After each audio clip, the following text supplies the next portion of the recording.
If you're a monarchist, then why do you stay in the United States? Why don't you go to Europe where bringing back monarchies and having monarchist ideals are way easier? I'm not criticizing, but just genuinely curious.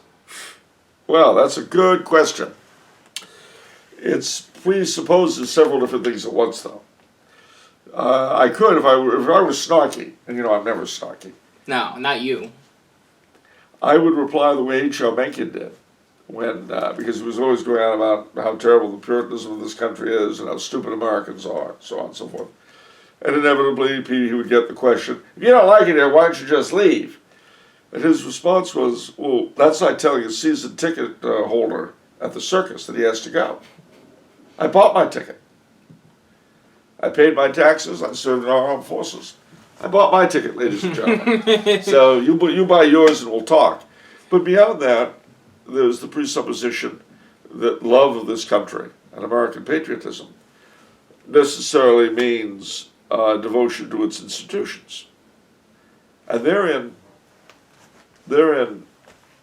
is an interesting problem. France, Italy, Spain, Portugal, all these countries, you have people who love their nation but don't really think much of its form of government. With us, we tend to place love of country after love of government, love of the national ideology. How about the thought that even if all the politicians and the Supreme Court died, and there were no more here, how about the fact that this is still the country that I and my forefathers were born in, that we benefited by? How about the idea that there's more to it than lying congressmen and venal Supreme Court justices? How about that? Or some vague ideology that we're all somehow equal and free, when we never have been and we never will be.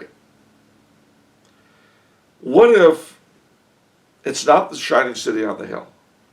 It's not the last vast hope of mankind, but it's my country.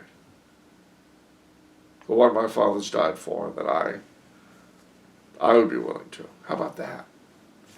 What if it's worth loving regardless of who sits upon the porcelain throne in Washington? How about that? You don't think that way. What if one's patriotism led one to believe that one could have better than what his country is subjected to now? But that whole question presupposes that my politics are the most important thing in the world to me, and they ain't. In the immortal words of Bishop Milner of the north of England in the early 19th century, my religion is all my politics. More important to me than the United States be a monarchy or a republic or a khanate or a joint stock company is that it be Catholic. That is the real way that I, as a baptized member of the Catholic Apostolic Church, can show my love of my country, that God himself put me in. Otherwise I wouldn't have been born here. It's true. If God had wanted me to be born in Greenland, that's where I'd be living right now. Whale blubber and all that stuff. Rotting partridge. Anyway, I'm sure if I were born to it, it wouldn't disgust me the way it does now. Anyway, that, you see, ladies and gentlemen, is why I stay. Because I love my country. And because with every breath I have, I want her to achieve the best and highest that she can. But to do that, she's got to be Catholic.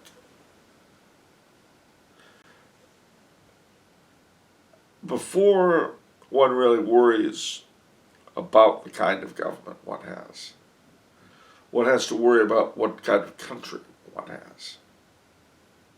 This is no more a Catholic country than Ireland. Oh, sorry. I shouldn't bag on the Irish. I meant to say Japan or India. What? I meant to say Japan or India. Ireland sort of slept out. Anyway, so that, you see, is why I don't leave. Why didn't You know, if Father Serra wanted to live in a Catholic state, why did he stay in California? Why didn't he go back to Spain? Ooh. I don't know. I don't know.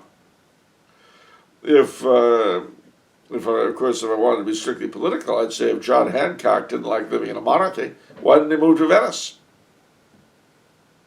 See? Yeah. Of course, not being a Catholic, the Lords of the Night would have arrested him there.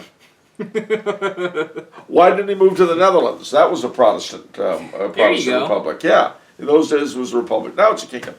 So John Hancock and those guys, why didn't they move to the Netherlands or Switzerland, Protestant Switzerland, Geneva, Zurich?